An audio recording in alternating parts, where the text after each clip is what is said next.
Well, hello. This is Nicholas Redding. I'm the Executive Director of Preservation Maryland, and we're very pleased to have you join this online webinar today. And glad to have everyone coming onto the line now. I see a bunch of people dialing in. And just a little background on who we are very briefly. Preservation Maryland is the state's oldest and largest historic preservation organization. We were founded all the way back in 1931. And we focus our efforts on advocacy. We fight for places. We fight for good policy and funding. We do a lot of outreach and education, of which you are hearing right now. And we run a large event every year, Preservation, effectively the conference for the state of Maryland, and it's called the Old Line State Summit. And this year it is taking place in Annapolis, which we're very excited about. And information about that is on our website. And we also have a funding program called the Heritage Fund, where we actually provide direct grants to organizations that are taking on preservation projects. All of that information and more, of course, you can find at our website at preservationmaryland.org. And we also just recently launched an online contractor directory called Preserve List. So if you're looking for companies and contractors that do the kind of work that we're going to be talking about today, you can find a bunch of them there at preservelist.org. So today, this workshop on Maryland's Historic Tax Credit Program is funded in part by the Rural Maryland Council, which made this possible through a grant through their funding authority. So we're very pleased to have their support. Today, we're going to be hearing from two consultants that Preservation Maryland has hired to walk us through this, who are very well versed in Maryland's Historic Tax Credit Program. And they're two architects with the firm of Encore Sustainable Design, which is a Maryland-based historic architecture group. And we're going to be hearing from Nikita Reed as well as Ward Bucher, who are both with Encore Sustainable Design. And they'll actually be the folks giving the presentation today, just a few moments. Before we get started, just want to let everyone know that there's going to be a poll, which you will see or already should be seeing. There it is, just popped up. And we have two questions for you.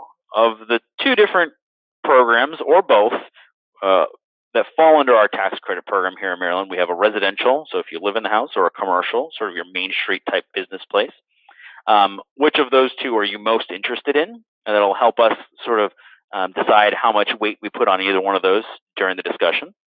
And then the second question that we will have up for the poll is, where are you located in the state? So we have a better sense of who we're talking to and where you're located. And so you'll have an opportunity to plug in that information here in a moment. Also, there are documents that you can take a look at on the control panel. They're Adobe PDF files that are some of the things that we're referencing here today. Now, if you have any questions during today's webinar, you can easily type those over in the control panel in the chat function, and you can ask a question there. Or if you come up with a more in-depth question or you think of something later, you can always email Ellie Cowan here at Preservation Maryland, who is helping host today's webinar as well on our team. And she can be reached at ecowan, and Cowan is spelled C-O-W-A-N, at presmd.org. And if you forget that, you can just go to the Preservation Maryland website and you can find all the staff members and information about us there. And of course, many of you probably found us through our Facebook page, but we're also on Facebook, Twitter, Instagram, YouTube. We're all over the place. And we happen to have, I will mention as a last little tip in here, a weekly podcast. So if you're interested in preservation, we have a podcast called PreserveCast that is posted weekly. So lots of fun, interesting ways to interact with your state's history and historic preservation.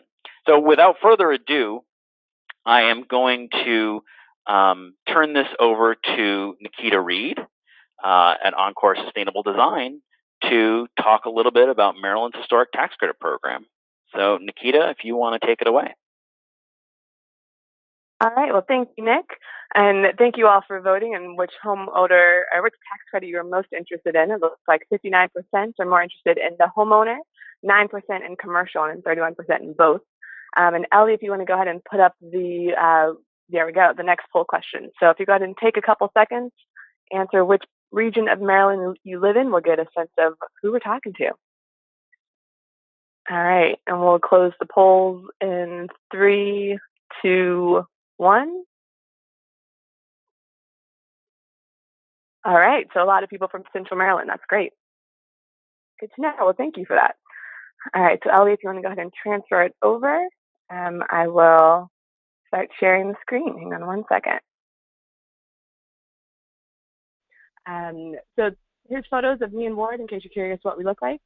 So we are both licensed architects, trained preservationists, and we've actually done this work multiple times. We've helped numerous clients receive more than $50,000 in historic tax credits for various programs. Our contact information is listed below our photos, so please feel free to email us if you have any questions, as well as feel free to chat questions at us in the box on the control panel. And so, on the handouts that you downloaded, there we go, sorry.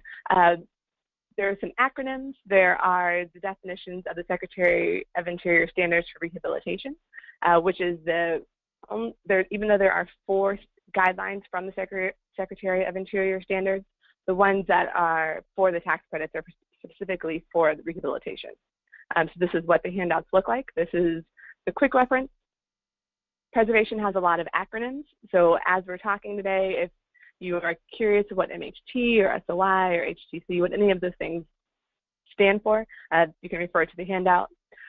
And then a certified historic structure, that is the building, it has to be at least one of the following. So either it's individually listed on the National Register of Historic Places, it's a contributing resource within a National Register Historic District, or it's locally designated as a contributing resource in a local historic district. And all of these things apply to buildings that are pursuing historic tax credits.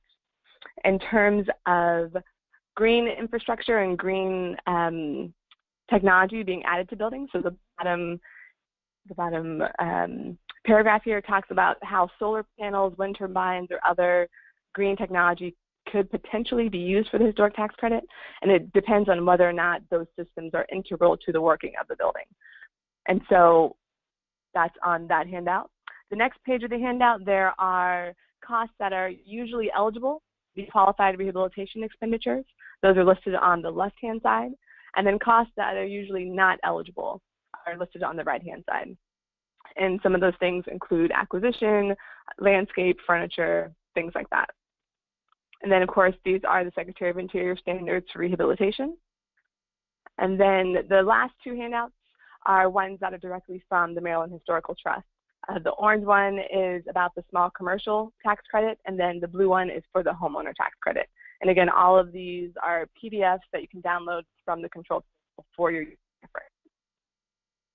So let's get into it. So what we are going to talk about today, the learning objectives for the course, are going to be what properties are eligible for the state and federal tax credit programs, what projects and expenses are eligible, as well as what are the basics of the Secretary of Interior Standards for Rehabilitation, and as well as how to prepare the tax credit application, which is going to be the most helpful for anyone looking to do this work. Things we're not reviewing today, I think that's equally important. We are not going to talk about the Section 106 review process. We're not going to talk about local historic credits, since there are numerous cities and counties across the state which will have various ones. And then we're also not going to talk about the federal 10% investment tax credit, since that does not apply to historic structures. So here are some examples of the historic tax credit applied. So these are the afters of what some of these buildings look like. So from a small commercial in the top left to some multifamily in the middle left, the top middle, as well as some commercial at the bottom.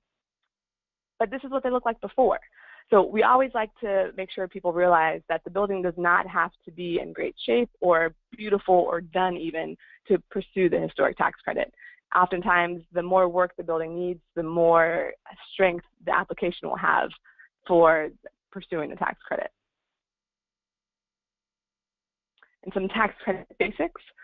So the building needs to be a certified historic structure, which is what we've already reviewed.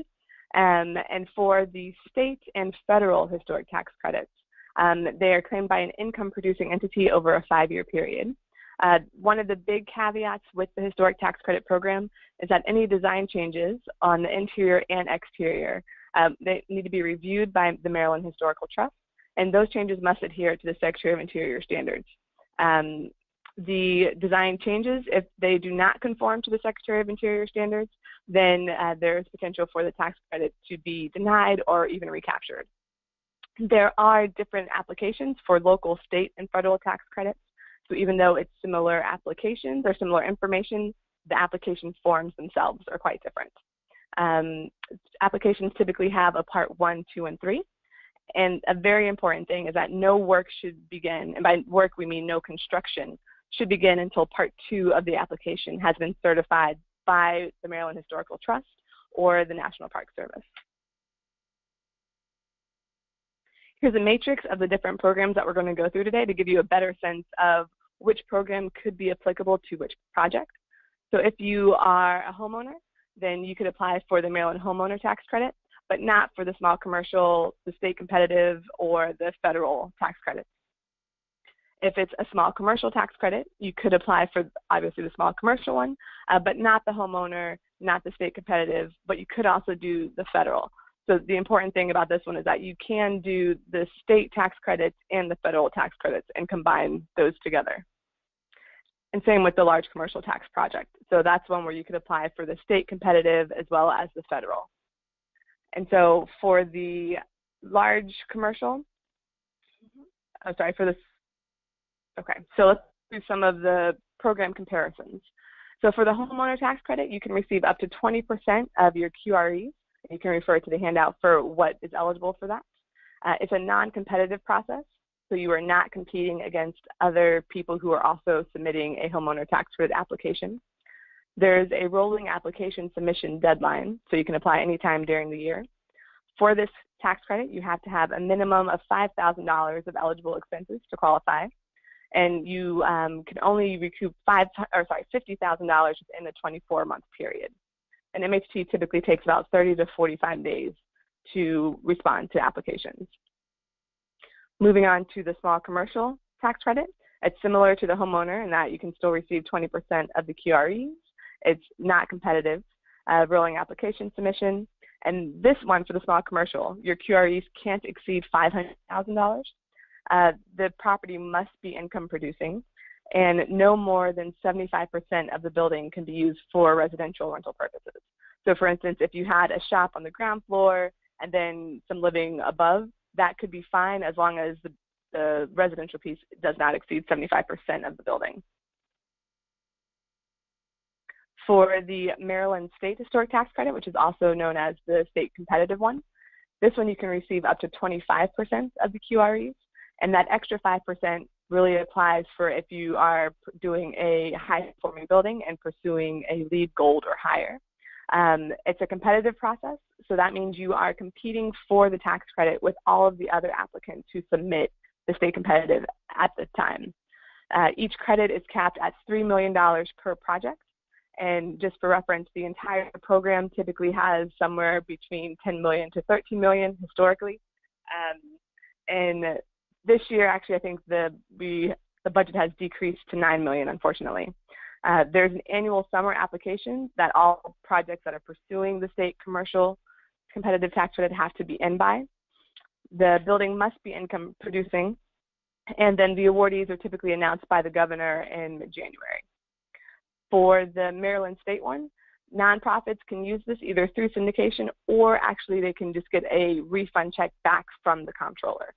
So if a nonprofit is applying for the state historic one and they don't have a tax liability, they'll actually get a check back from the comptroller. And then finally, the last one is the federal historic tax credit, which is similar to the small commercial, where it's 20% of QREs, it's not competitive, rolling application submission, it must be income producing, and there's still the typical response time of 60 to 90 days. And this is another one that nonprofits can syndicate if they would like to use it. So the agencies that are typically involved in the tax credit process are the Maryland Historical Trust, since they are Maryland's State Historic Preservation Office, the National Park Service for the federal tax credit, and then, of course, the IRS and the comptroller, since they are tax credits and those are tax agencies. So how does all of this fit into the design process? The what you're seeing right now is the typical design, bid, build flowchart. So you would start with schematic design. If you had an architect, then you would go get that client approval. Then you would move on to design development, get approval, move on to construction documents, all the way until you were able to submit for building permit, get a contract from the general contractor, and then start construction. You know, there's a lot of things that happen between design and construction in a typical process. When you add historic tax credits into the mix, there are some other go, no-go decisions that need to be made before you get along. So after you have the concept together, then you would want to get the client approval and then review that concept with MHT. You want to make sure you've done research on the property, you know whether it's going to be determined eligible to receive the tax credits, what's the significance of the property, and also what are you planning to do with the property. After you get a preliminary review from MHT, then you would decide, okay, is it worth doing the historic tax credit? Because there are some times when you'll want to add an addition or you'll want to do something to the building that MHT may not approve. And so that's when you want to have that conversation early on. After you get into design development, that's when you would start submitting the part 1 and the part 2 of the tax credit application, because you want to submit the part 1 and part 2 early enough where you can hear back from MHT before construction starts. And so ideally you would have the response back from the historic tax credit application before you're moving into construction documents. And then that way, by the time you get to bidding and hiring a general contractor, you'll know exactly what's allowed. The part 2 will already be certified, and then you'll be good to start construction. After construction starts, you'll go through you'll document everything, you'll submit what's needed in terms of documentation, and then you'll photograph it when it's completely done, and then submit to part 3. And Ward will go into more of the application of how the submission works at the different phases. So with that, I'm going to pass it on to Ward. So what we're going to talk about now is some examples of actual projects that have been completed. So the first one is what was originally a schoolhouse and then was a sailmaker's loft for 50 years and was in poor condition when we started. So the first step is to do the research of the history of the property. In this case, it was in a historic district, but not a national registered historic district. So we had to do some research to demonstrate its eligibility. The next step was to get into the schematic design. So first we did measured drawings of what the existing conditions were there. And then we did the design of what the proposed was. And in this particular case, which one is back? Yeah. So in this particular case, you can see in the existing, the second floor was still a big open space as it had been as a single classroom. And the first floor had become a kind of a rabbit warren of spaces. And there was a one-story addition on the back that had a dirt floor. It's not rolling. You gotta close that. So we reconfigured the first floor. There's kind of an upside-down house with the main living spaces on the upper level, and which was kept essentially as it was, and with numerous changes on the lower level and an addition on the back. So the first part of the part 1 with the application, and this just has the basic data of who owns the property, how old is the property, how big is it, and so forth. Then included in the part 1 is they want 2 major things. One is, why is this historically significant, and what is the description of the property? So they want a detailed architectural description of it and a historical demonstration of why it's significant. In addition, in part 1, they want documentation photographically of what was existing. You can see the rear elevation had no windows or doors facing the water, because who'd want to look at that? And the whole building was covered with aluminum siding. They also want detailed photographs of conditions of the various kinds of elements, both damage that needs to be repaired and windows, doors, interesting interior trim, and so forth. And then overall pictures of each space in the building to show what its situation was. Second part, part two, and they strongly encourage you to submit both parts at the same time. Part one is, well, why is it significant? What its existing condition is. Part two is, what are you going to be doing? So this is an example of just one item. In this case, the piers, the brick piers that held up the building, and they were nothing special. They were in good condition, but because the building was in the floodplain, the building had to be raised 3 feet. So this is the sort of thing that MHT wants to know ahead of time so that they can evaluate the impact on the building. In this case, it was critical to the building going forward. And then during construction, you can see on the left the building with some of the aluminum siding stripped off, and then certain things get revealed, like this incredibly rotten sill sitting on top of this pillar. So sometimes during construction, you discover things that might alter what the scope of work is. So you have to go back to MHT and say, well, we're going to repair the sills. So you can see the repair work that was necessary on the left-hand side. And then on the right-hand side, the framing of the new addition. Now, the addition was not eligible for the tax credits.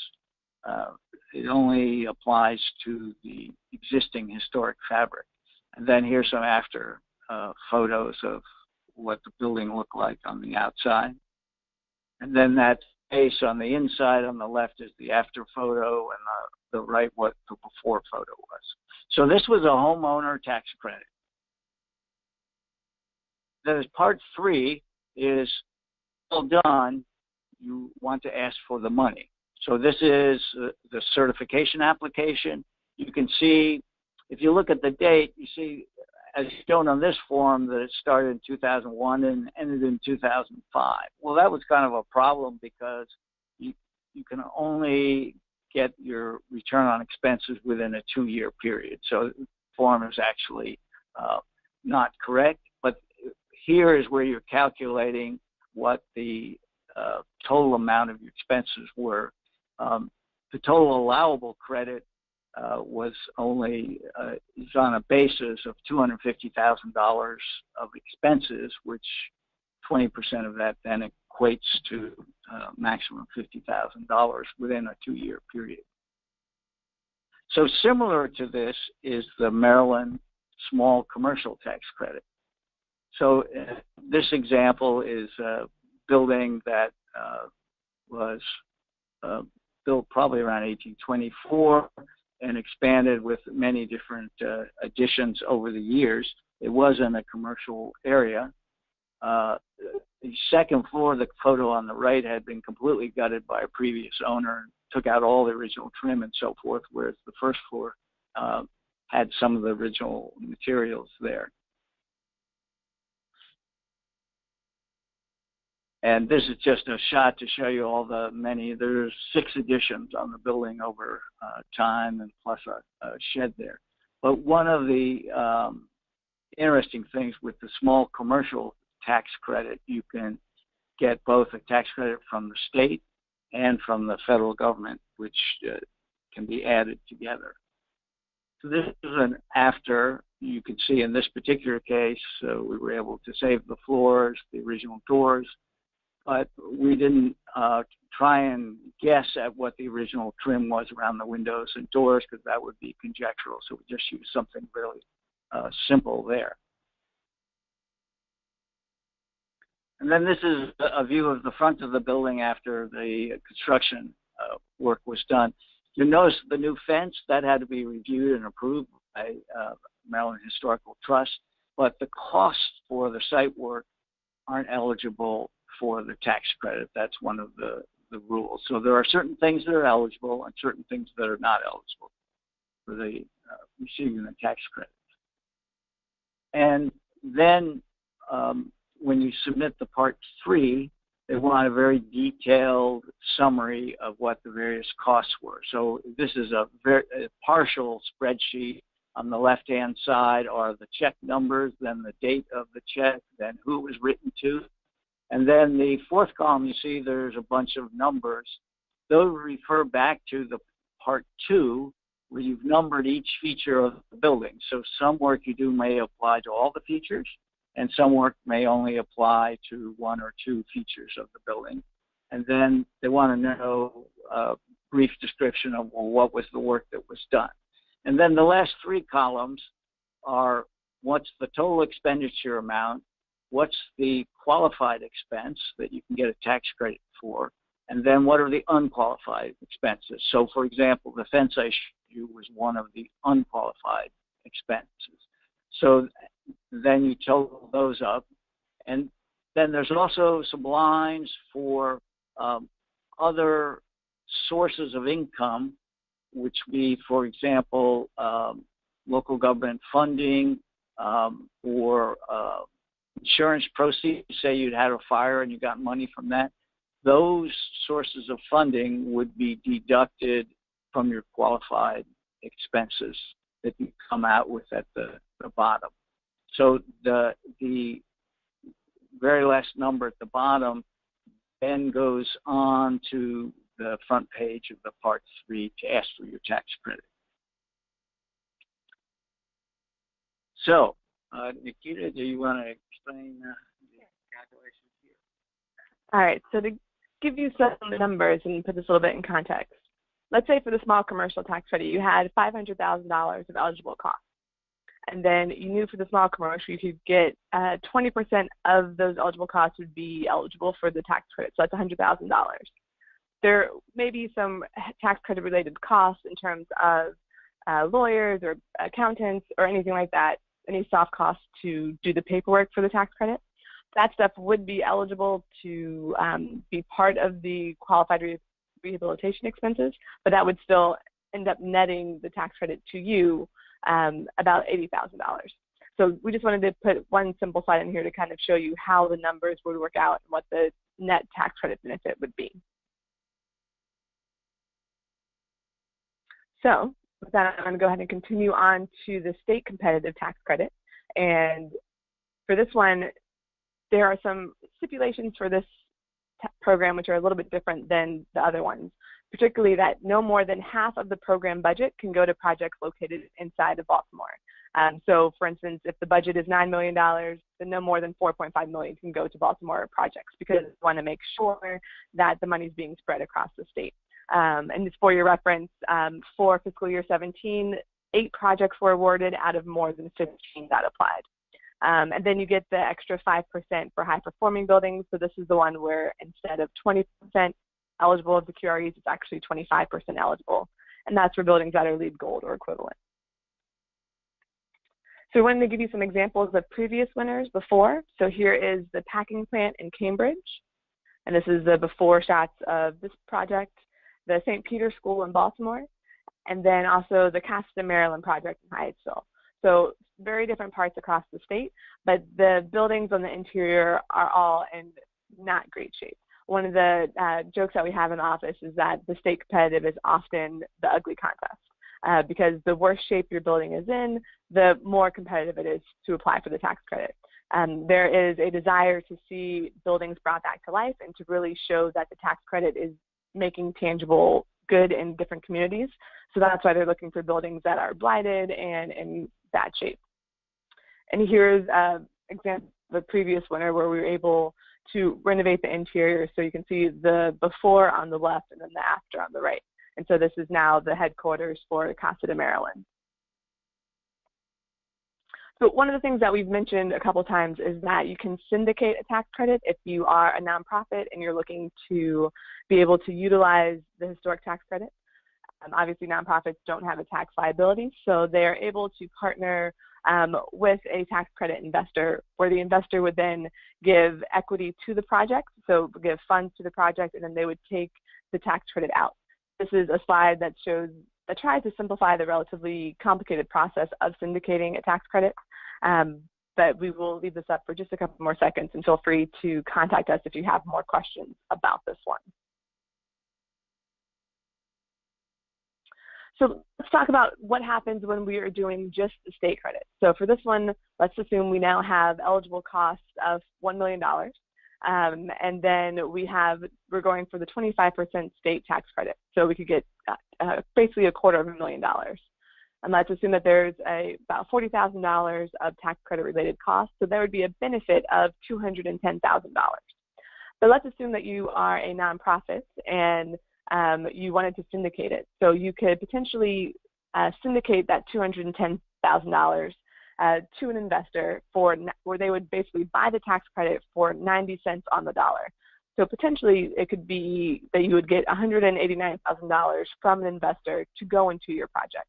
And I should mention that this is, if you were doing this for the federal tax credit, that's also where you could syndicate it. If you're doing it the state, you may not even have to syndicate it. You could just get a refund check back from the comptroller. All right, so then, sorry, go back one.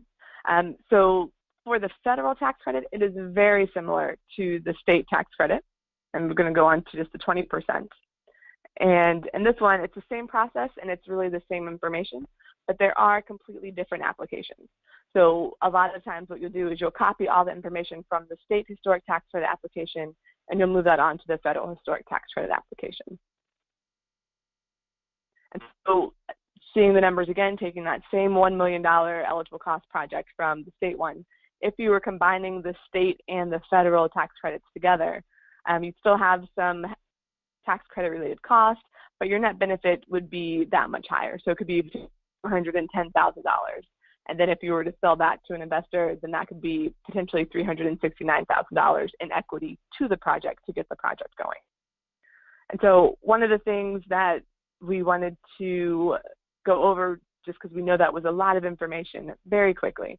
So we wanted to give you a conclusion of just the pros and the cons. So the tax credit is a dollar for dollar tax credit. It's not a deduction. And there are lots of benefits to renovating blighted historic buildings in various areas around the country. Some of the cons are that the agency, being MHT, they do have review of the interior and the exterior of the building. So any changes you want to make, regardless of if you're pursuing the tax credit on those changes or not, would need to be reviewed with the agency if you're getting tax credits on another piece of the project. For the state and the federal tax credits, there are 5-year restrictions on changes after the design is finished. And then you will pay income tax on the various credits. So if you get the state tax credit, you pay federal income tax on it. If you're getting the federal income tax and federal tax credit, you pay the state income tax on it. So there are some nuances that you would want to review with your accountant and talk to an accountant who's eligible and familiar with historic tax credits. And so to review the process, and actually I'm going to pass it back over to Ward to go ahead and do that. Yeah, I just want to make 2 quick points. One is you can apply for the federal tax credits without applying for the state credits. So, for example, if you had a large commercial project and you didn't make that year's requirement to get the state one, you could still get the federal one. The other is that this is a credit against taxes owed. It's not a deduction. So if you owe $1,000 of taxes and you have $1,000 of credit, they equal out. So thank you. All right, so you can see the process on the left-hand side. And so after you assemble your team and you figure out what your estimated tax credit value is, you'll make sure to document the historic significance.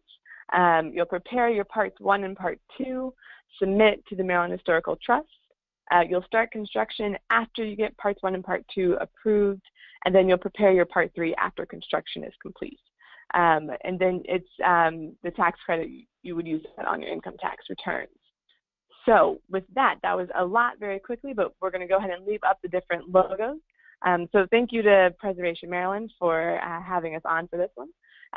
Maryland Historical Trust, they are great in terms of answering questions and being a resource for you if you have tax credit questions. And you can contact them through their website there. And then we also have Energy Services Group listed. They are an organization that does energy audits and for your existing building. So if you're curious if your building is leaking or what sort of green improvements you could do, you'd want to contact them and then potentially see how any of those improvements could be wrapped into your project process. So with that, I will go to the chat box and talk to Ellie. Are there any questions? So this is Nick, yes. and I can. Oh, sure. Oh, go ahead, Ellie. I'll let you do it. Oh. Okay. Yes, we have had some questions, and Nick and I have been trying to answer some of them. But we have one from Patricia Bentz from Preservation Alliance of Baltimore County, and she's asking a question for a constituent of hers, and that is, do you need to provide both front and back of the checks? I believe in the application. Yes, the answer is requested. Of course, if you're like me, my bank doesn't give me the front and back of the checks, but they are reasonable in that. But they do want what I used in a recent project was simply the photo, not the check itself, but the photo copy that they gave me with the statement. But of course you can go and request that these days. So yeah, I think that answers the question. Okay, great. And then we have another question from James Lee. He is wondering, what is the ratio of tax credit to what you may be taxed for income on the tax credits? He thinks that seems like a disincentive. So the way it works is when you get the state credit, you pay federal tax, and when you get the federal tax, you pay state income tax on it. So depending on what your tax rate is, say you're in a 20% bracket, you would be that does lower the benefit of it, depending on which you're getting, the state or the federal credit.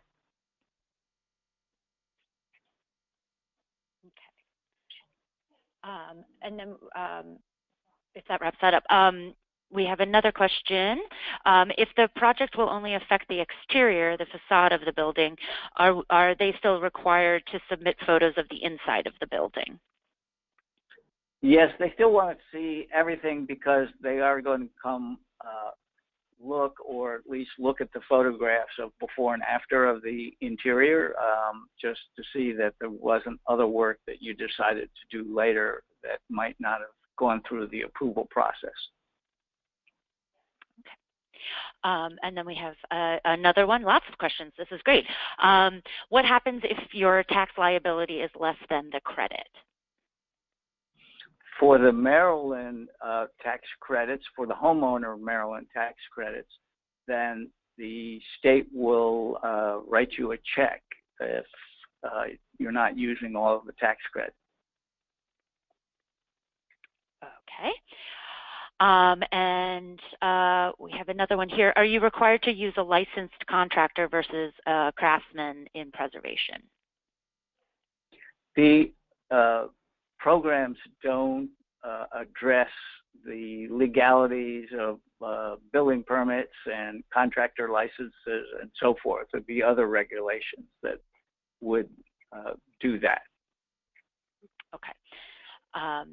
And we've gotten a number of questions asking whether this information will be available after the webinar, and so we will be making a recording of the entire webinar as well as the handouts and hopefully the PowerPoint, if Encore is all right with that, available on our website, and we will send out a follow-up email to everyone who is registered for today's webinar with a link to that information, and it'll also be available on our website, which is presmd.org. Great. And Ellie, there's one other question. There's a couple more questions actually coming in too. Oh, great. All right, well then while more questions are coming in, I'm going to answer one question that we've gotten a couple times during the live webinar, or the live workshop. And the question is, can I use the homeowner tax credit on a property if I don't live there?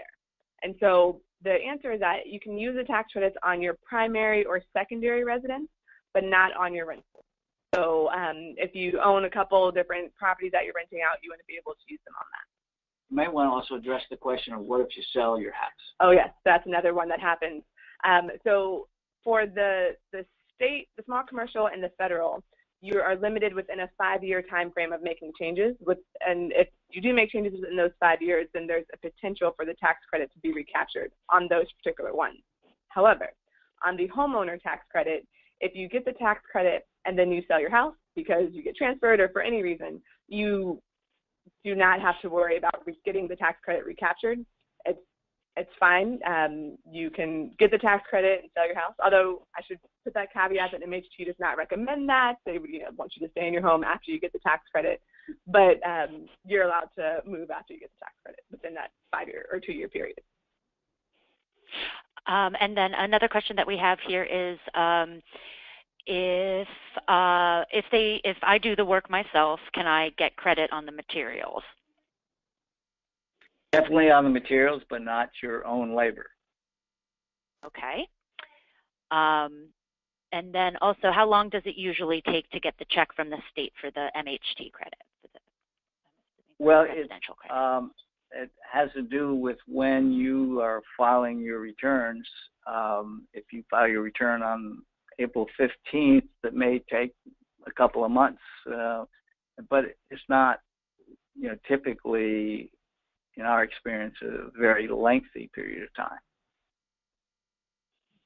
Okay. And can a tax credit be used for exterior painting? The painting project does entail numerous exterior repairs. Okay, so that gets into kind of the gray area. It's not intended to be for just regular maintenance. For example, just repainting your house. So it's if you're doing the entire exterior, for example, you're replacing the roof shingles and doing some carpentry repairs and painting it, then you're more likely to be eligible. Okay. And how we have some questions about how can I tell if the property is located in a local and or national district? Is there somewhere online to find this? Yes, there is.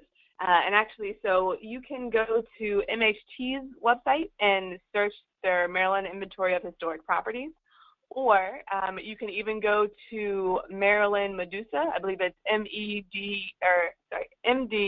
MDMEDUSA, and that is a cultural resource website where you put in the address and it'll tell you just about everything you wanted to know about that property. And in the follow-up email, we can include some links to those sites for the folks who've joined in with us today. And then another very good question, how do these credits dovetail with energy efficiency or solar/PV credits? So they are separate. In terms of being able to try and get historic tax credits for any solar panels or anything like that, it would only be applicable if your building would not work without the solar panels. For green technology to be eligible for historic tax credits, the technology has to be integral to the building, in the sense where the building will not work if those systems weren't in place. But it's conceivable you could put solar on a historic building even if you weren't getting the tax credit for that portion of it. Correct. And of course, you'd want to check with your local historic district commission and any other local regulations to verify that would work. Yes. And this is Nick, and I thought I would just pipe in when you say you should check in with folks. And in any case, anything that has to do with taxes, although we are providing some information here, it's informational only, and you should always talk to a tax attorney or someone who does your accounting to make sure that this is going to work for your particular situation. And obviously, always talk to MHT early and often in the process. It's very important that you do all of those things. We're only providing information, but not tax advice. Correct. Right. And we have 2 more questions here. So will MHT accept evidence of payment to contractors' invoices, i.e., can we pay contractors in cash? Well, that's a good question, but they do ask for documentation. You might have to get a statement from the contractor or something. I would forward that one to MHT, to Megan Clemmer, one of the other great staff people there, to check on that one. Right. Right. Okay. And then the last question, and I think we sort of covered this, but so if I live in my house and I have 4 rental units within that house, does that still qualify? Yes. So then you're renting out your house. I'm just trying to make sure I understand the question. Like you're renting out rooms in the house? I believe that's what. Okay. This might be a question that we want to answer. I was just going to say maybe we could get that person to email us. Yeah. And then we can try and handle that one in depth, because it sounds like it's a little bit more complex. Yeah. So why don't we take that one offline, and we see Bruce White was asking that one, and we will be in touch with him. And then